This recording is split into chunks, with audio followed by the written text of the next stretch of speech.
Hello everyone, welcome to deserving India. Heat waves, जी हाँ, आपने सही सुना। अभी जो आने वाले समय में आपके लिए बहुत ही ज़्यादा बेसिकली जो लोग नॉर्थ इंडिया में रह रहे हैं और साउथ इंडिया में, अब तो सब जगह एक ही जैसी स्थिति हो गई है कि हीट वेव्स देखने को मिलेंगे। अभी क्या हुआ है, अलर्ट आया है मेट्रोलॉजी डिपार्टमेंट की तरफ से। उसमें बोला गया है कि India is burning early in 2025। कहने का मतलब ये है कि 20 दिन पहले ही इंडिया के अंदर में हीट वेव्स का आगमन हो गया है। पहले जहां मई के मिड में हीट वेव्स आया करते थे इंडिया के अंदर में, हीट वेव्स कहने का क्या मतलब हुआ, आगे इसका डेफिनेशन को भी हम पढ़ेंगे कि सूर्य का जो रे है काफ़ी तेज़ी से अगर आपके स्किन के ऊपर आता है तो उसको हम हीट वेव बोलेंगे। और इसका जो स्टैंडर्ड डेफिनेशन अभी हम आगे पढ़ने वाले हैं। तो अभी के समय में 20 दिन पहले आ गया है, मतलब कि दिन प्रतिदिन जो हमारी पृथ्वी है, बेसिकली हमारा जो देश है, वो उबलता जा रहा है। अभी हम लोग इससे पहले ग्लोबल वार्मिंग की बात कर रहे थे, अब लोगों ने बात करना शुरू कर दिया है ग्लोबल बॉइलिंग की। मतलब कि दुनिया बहुत तेजी से उबल रही है, गर्म तो हो रही थी, अब पहले वाली बात रह गई, पुरानी बात हो गई गर्म होना। अब नई बात क्या है, उबलना, मतलब कि ग्लोबल बॉइलिंग।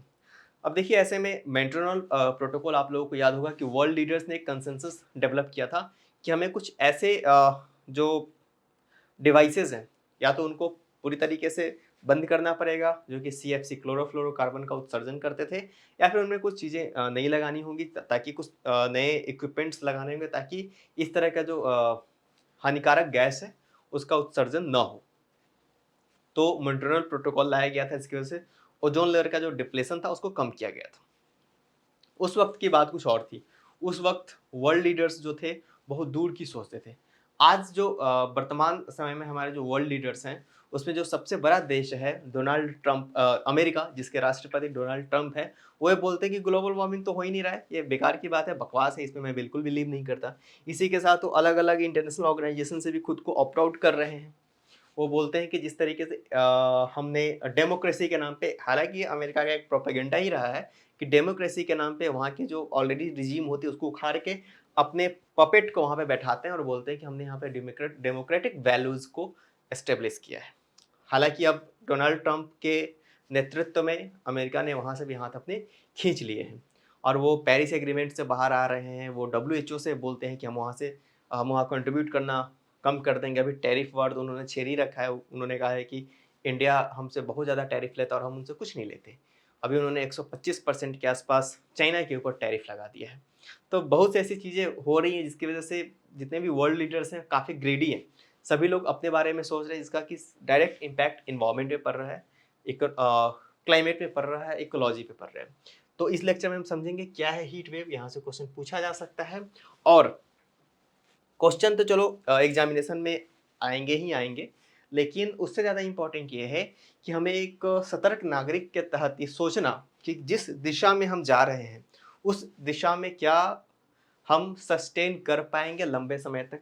क्योंकि सस्टेनेबल डेवलपमेंट की हम फैंसी फैंसी बातें तो करते हैं, न्यूज़पेपर में आर्टिकल्स पढ़ लेते हैं, लोग लिख देते हैं, जर्नल्स में लोग लिखते हैं, न्यूज़ चैनल के डिबेट में लोग आते हैं, लेकिन क्या उसको सही तरीके से हम इम्प्लीमेंट कर पा रहे हैं या फिर नहीं कर पा रहे हैं, इसको भी सोचना बहुत ज़्यादा ही ज़रूरी होगा। क्योंकि हम ये तो बोल देते हैं कि चलो बाहर गर्मी है तो हम घर में AC में आ जाएंगे, लेकिन एट द एंड जो इसका उत्सर्जन हो रहा है उसको किसी न किसी को तो इसको बेयर करना ही पड़ेगा। और एट द एंड जब आप बाहर जाएंगे तो उसको तो भुगतना ही पड़ेगा ना, एक दिन एक लेवल के बाद। तो इसको समझना बहुत ज़्यादा ज़रूरी है। तो आज के इस लेक्चर को हम लोगों ने रखा है नाम, heat waves in India, urgent strategy for mitigation and adaptation.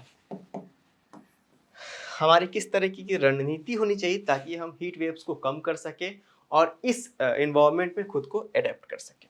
अभी देखिए कॉन्टेक्स्ट क्या है। इंडिया जो है विटनेस किया है इसने severe heat waves in March 2025, 20 days earlier than in 2024।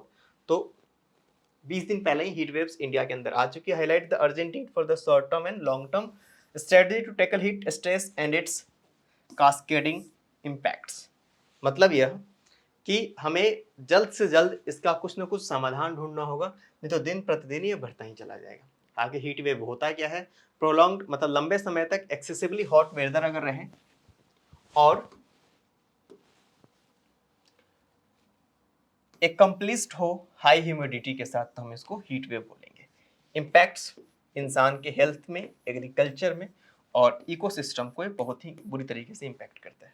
अभी मैंने कुछ दिन पहले एक लेक्चर लिया था कि किस तरीके से 2024 का जो हीट वेव्स था, समर जो 2024 का था, उसमें किस तरीके से वीट के प्रोडक्शन को इसने इम्पैक्ट किया था। क्योंकि वीट और राइस, वीट में तो थोड़ा कम, लेकिन राइस में बहुत ज़्यादा ही हमें क्या होता है, वाटर का जरूरत होता है। लेकिन जब वाटर रिचार्ज और वाटर टेबल से वाटर ही गायब हो जाएगा, तो वैसे में हम कैसे एग्रीकल्चर को और भी ज़्यादा बढ़ा सकते हैं और भी उसको ज़्यादा गुणवत्तापूर्ण बना सकते हैं। अगले स्लाइड में चले। अब यहाँ पे की फीचर्स देख लेते हैं। आखिर क्या क्राइटेरिया है कि हीट वेव को डिक्लेयर किया जाता है। डिक्लेरेशन का क्या क्राइटेरिया है हीट वेव्स का, तो इसको दो अलग अलग कैटेगरी में रखा गया है। सबसे पहले प्लेन्स और हिली एरियाज। प्लेन्स की बात की गई है कि अगर 40 डिग्री सेल्सियस से टेम्परेचर ज़्यादा होगा तो हम उसको हीट वेव के कैटेगरी में रखेंगे, और हिली एरियाज में 30 डिग्री सेल्सियस से टेम्परेचर ज़्यादा होता है तो हम इसको हीट वेव की कैटेगरी में रखेंगे। Intensified humidity, wind speed, urban heat islands. Major contributors कौन कौन से इसके, ग्लोबल वार्मिंग और क्लाइमेट चेंज, जो कि एवरग्रीन टॉपिक है आपका। नेक्स्ट, इम्पैक्ट्स क्या होते हैं हीट वेव्स के। सबसे पहले health impacts, economic and livelihood पे भी इसका बहुत ही ज़्यादा इम्पैक्ट पड़ता है। एग्रीकल्चर प्रोडक्टिविटी कम होती है, लाइफ स्टॉक्स बहुत ज़्यादा मारे जाते हैं पानी की कमी की वजह से या फिर तेज़ गर्मी की वजह से, तो ये भी हमारा जो फूड सिक्योरिटी है उसको इम्पैक्ट करता है। Lowers work hours specially among informal sector workers, तो वहाँ पे वो लोग कम काम करते हैं क्योंकि एनर्जी ज़्यादा कंज्यूम हो जाती है। Estimated loss of 3 to 5% of GDP in 2023 and 6% of India's work hours were lost due to heat stress. तो बहुत ज़्यादा गर्मी की वजह से लगभग 6% जो भारत के जो काम के घंटे हैं उसमें गिरावट देखने को मिला है। और 2023 का एक एस्टिमेशन के अकॉर्डिंग 3 से लेकर 5% का जो जीडीपी है उसका नुकसान हुआ है। सोशल इनइक्वालिटी आता है, अगर लोग काम कम करेंगे, मार्जिनलाइज्ड सेक्शन के लोग, माइग्रेंट्स, वुमेन्स एंड एल्डरली लोगों पे इसका ज़्यादा इम्पैक्ट देखने को मिलता है, क्योंकि वो लोग डेली वेजेस पे काम करते हैं। अगर उन्होंने काम के घंटे कम कर दिए तो उन्हें पैसे भी कम मिलते हैं। अगर काम के घंटे को कंटिन्यू रखेंगे तो उनके सामने दो धारी तलवार जैसी स्थिति आ जाती है कि उनको या तो आप अपने हेल्थ के साथ कंप्रोमाइज़ करो, नहीं तो अपने जो आपका हंगर है, आपका भूख है, उसके साथ कंप्रोमाइज़ करो, क्योंकि एट द एंड भुगतना दोनों ही केसेस में उन्हें ही होता है।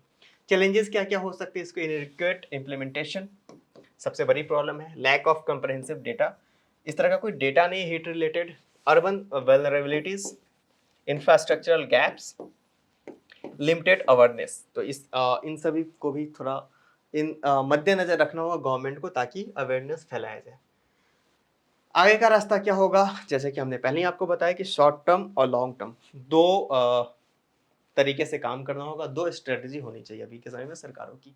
सबसे पहले शॉर्ट टर्म की बात करें तो HAP जो है, update state and city level plans to fostering humidity and local vulnerabilities को, इसको अच्छे तरीके से मॉनिटर करना होगा। अर्ली वार्निंग सिस्टम्स होने चाहिए, इमीडिएट पब्लिक हेल्थ एक्शन होने चाहिए और टारगेटेड एडवाइजरीज होनी चाहिए, ताकि समय समय पे लोग बताते रहे कि अभी के समय में किस तरह की स्थिति उत्पन्न हो रही है। लॉन्ग टर्म की अगर मैं बात करूँ तो अर्बन प्लानिंग रिफॉर्म्स होना चाहिए, promote cool roofing, green space, better building materials का इस्तेमाल करना चाहिए, समर शेल्टर्स, स्किल डेवलपमेंट पे फोकस करना होगा, इंश्योरेंस कवरेज होना चाहिए और पॉलिसी इंटीग्रेशन भी एक इम्पोर्टेंट रोल देखने को मिलेगा इन सारे चीज़ों के जो प्रॉब्लम्स आ रही है उसको सॉल्व करने के लिए। तो इस लेक्चर में हम लोगों ने समझा हीट वेव को, जो कि एक इम्पॉर्टेंट टॉपिक है और इसको किसी एक पेपर में रख पाना काफ़ी ज़्यादा मुश्किल होगा। जीएस पेपर 4 को सर्किट 1, 2, 3 तीनों में इसके पूछने की संभावना काफ़ी ज़्यादा है,